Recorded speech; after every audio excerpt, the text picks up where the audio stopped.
All right guys, so today we're going to be replacing the Lectron that I installed 4 years ago. It's the Mule H series from Slavens. We're going to be replacing that with the new, what is it? Billetron 38 from Slavens. And I'll show you that a little bit better when it's out of the packaging. But the reason we're doing this is because the bike only has 22 hours on it. And I almost blew up my house because the bottom fuel line there broke while I was riding it last Sunday, and I didn't realize that, so I put the thing away and I left the petcock on.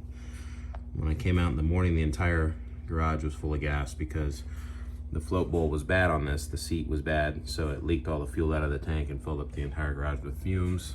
And so now I've learned my lesson. I will always leave this off and drain the bowl because the ethanol and the fuel will destroy the seals. So I'm rebuilding the carburetor. It's going to be for sale here pretty soon. Nothing wrong with it, runs great, but it's going to get all new lines and new seat. So first thing we got to do here is remove the airbox cover and the seat so that we can get the tank out and get the carburetor exposed. All right, now we took the airbox cover off. We removed the seat by using a T30 Torx to remove these two bolts right here out of the side of the seat that holds it in. Then there's another T30 Torx down here that holds the tank on. So we'll go ahead and remove that. And then once that's out, we'll go ahead and remove the fuel line off of the petcock and then pull the entire vent line off here and pull the entire tank out. All right, I almost forgot to mention, to remove the fuel tank, you have to remove these two T30s behind the radiator, or in front of the radiator on both sides. All right, so now that I've got the bike apart here, I'm gonna change the spark plug because this is the original and the bike has 22.3 hours on it, which is about, I don't know, 21 and a half hours with the Lectron. So it is the stock plug, and that is an NGK BR7ES, which if you go to AutoZone, they're $4 and their part number is 5122, but it is the same spark plug.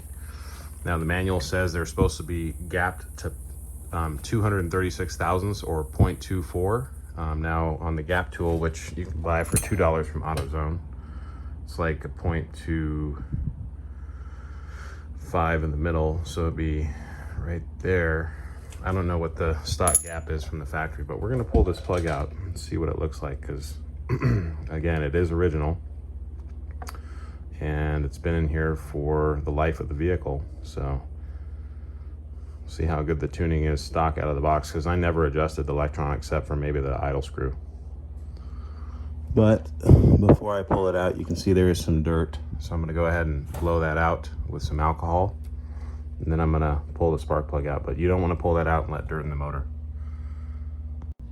Actually, what I'm gonna use here is some brake clean, CRC, that I got at AutoZone, and then I'll spray it out and then it'll evaporate. So let's do that, see if I can film with one hand here. This is just good practice. Have a clean bike when you're working on it.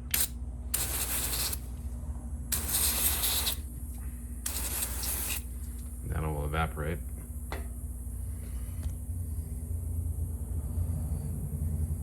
Okay. You can also sop some of it up, but I'm gonna let it go ahead and evaporate, and then we'll pull the spark plug out. All right, it's dry, so we're gonna go ahead and pull the plug out, see what it looks like. Now I am running the stock Motul oil in this thing, and it's at 50 to 1. It's kind of hard to see here. Let me see if I can zoom in. It's a little crusty. Not too bad though. You can see on the electrode though that it is not burnt. So this has not gotten lean. And of course it's going to be oily because it is a 2-stroke, but that looks pretty good to me. And that is stock Lectron tuning. Definitely carbon buildup on there, but that is to be expected, so that's why I'm switching this out. I just want to give you guys a comparison as to what the original plug looks like to a brand new clean plug. And obviously the old one is much dirtier, but it's also gapped to 0.3, which it looks like the gap possibly is a little bit shorter on a stock plug from AutoZone, although we are going to check the gap and make sure it's 0.24. All right, so the next step here, now that we've replaced the spark plug and torqued that down, I don't know what the torque spec is, I just tightened it up. Next step here is we're gonna go ahead and remove the throttle cable, which is this domino throttle cable that came with the Mule H series. It's gonna be replaced with a stock throttle. Little keeper here, and there's another keeper here, which holds the bar pad on, chassis pad for the fuel tank. So you remove those two, and then this is loose. Next thing you're gonna do is remove 6mm and 6mm nuts holding between the reeds, the carb between the reeds and the airbox. So I got a long extension here with my handy dandy KTM parts kit. Loosen that up, loosen that up.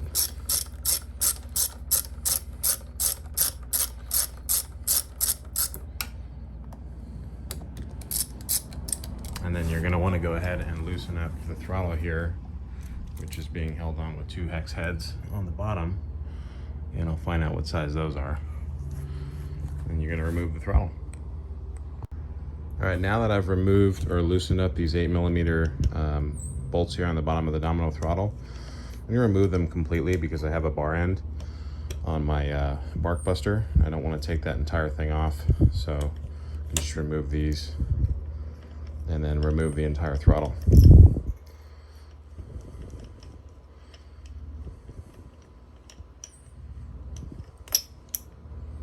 So that piece comes off. Put that down here.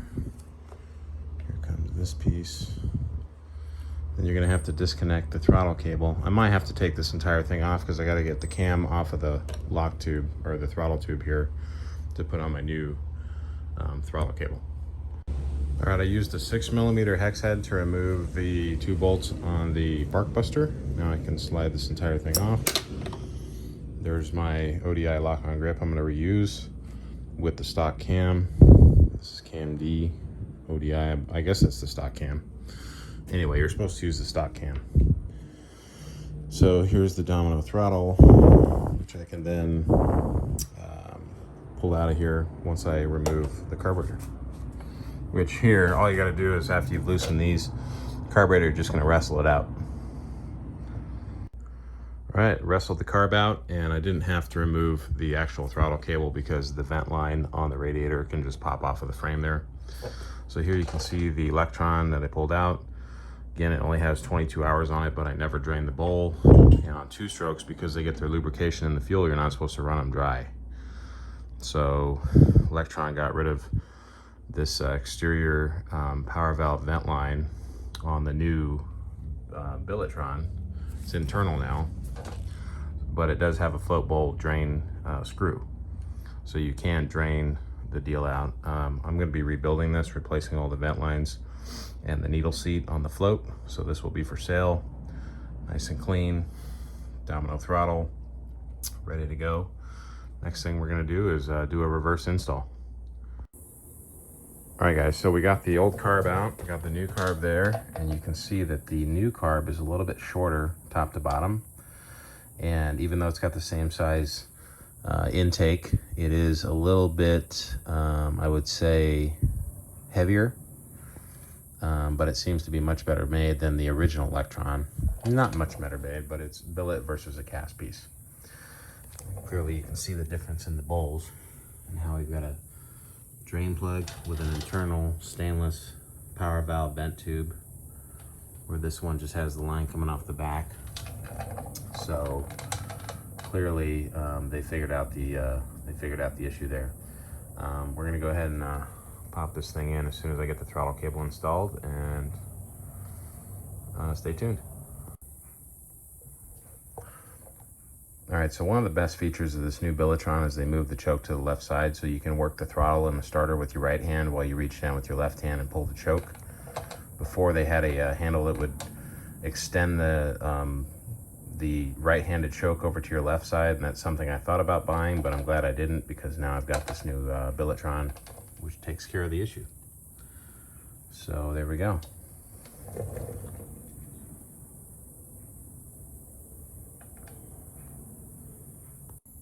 All right, so once again, with the new Billetron, you can reuse your stock throttle cable. Now, I sold mine with my key and carb that I took off this bike a couple weeks ago, actually about a month ago. So I had to go buy a new one. There's the part number for 2019 300XC. Then I had to get the piece that goes on the bar where the cam goes in. This comes in 2 boxes, but I just took it apart, put it into 1 box. So that's what that looks like. And we'll get that installed in the carb and get it put in. All right, guys, well, I got some bad news. I realized, I had heard that you had to use not only the stock throttle cable and the stock throttle metal thing here, but you had to use the stock cam. And I wasn't sure which cam I had in the Domino for the old Lectron, but I realized it's the wrong one, because when you tighten this up, the throttle tube will not turn at all, and I've adjusted it several times and it doesn't turn or return. So I'll take this apart here just to see what cam I've got on the grip, because I think it's a G or an R, I don't know what it is. You're supposed to use the stock OEM cam, and if you go on ODI's website, has an application guide, and that'll show you everything that their grips work on every bike. And that's like from 2016 to 2021. If you had a KTM, you had to use the stock cam. They don't even make an aftermarket cam. So let me pop this sleeve off of here.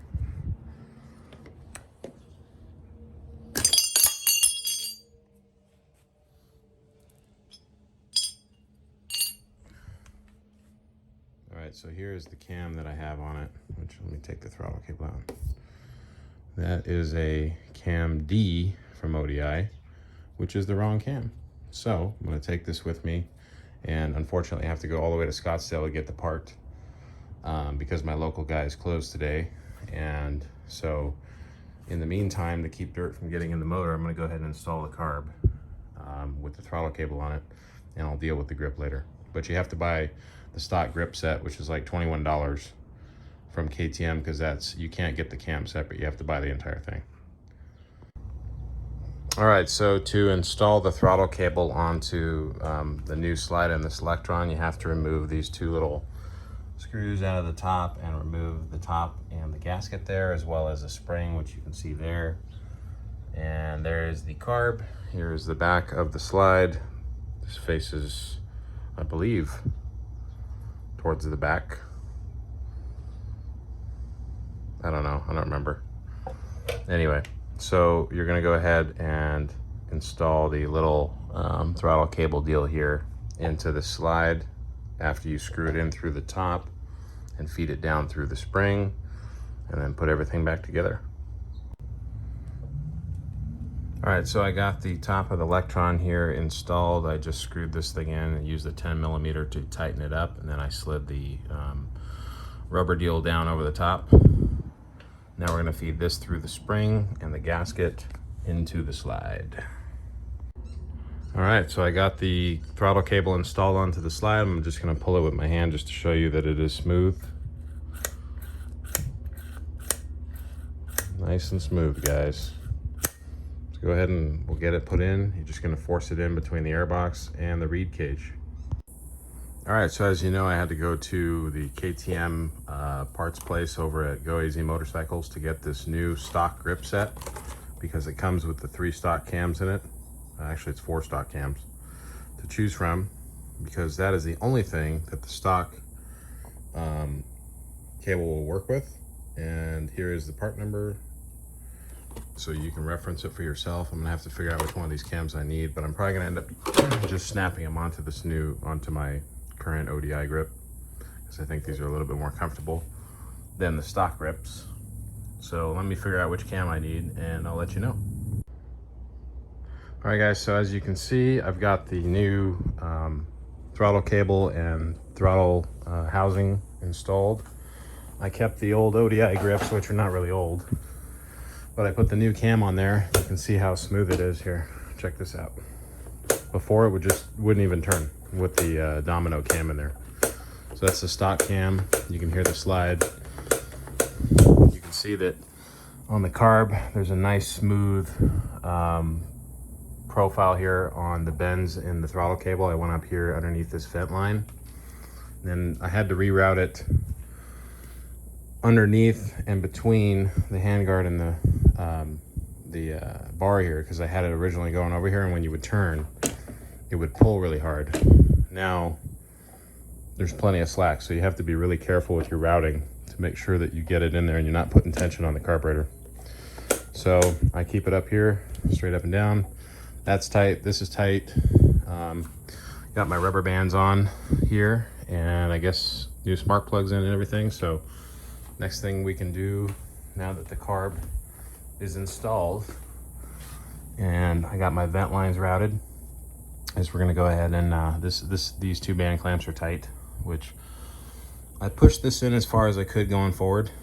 There's still a little gap there, but this is nice and tight, so I think that'll be okay. And then I had to make sure it was level, so that's something you want to do. Stand behind the bike and make sure that the carb itself is level. And then you can see down there, it's as level as it's going to get probably. Next thing here is to go ahead and reinstall the fuel tank.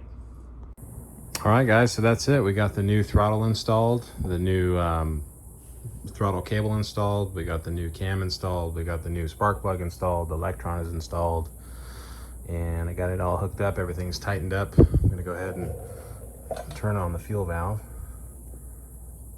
There you go. You can see the fuel bowl floating, filling up. And let's go ahead and try and start it. Pull the choke. Thank God it's on the left side now. Let's try it.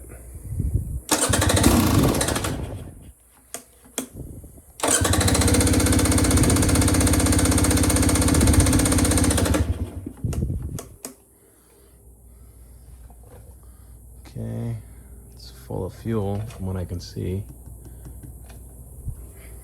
Maybe take the choke off.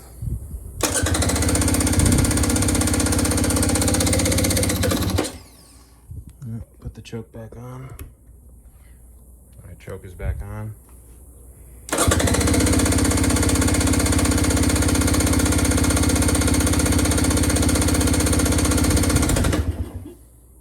Okay, for some reason, it doesn't want to start. All right, so I got it started. We had to open the throttle a little bit, turn the choke on, and give it almost wide open throttle to get enough fuel in there to get it going. Problem is they tune these in Colorado at a high elevation, and in Phoenix we're at a low elevation, so this is your idle mixture screw. I had to turn that in probably 2 or 3 turns to get it to idle right, but now that it's got fuel in there, I'll show you how easy it starts.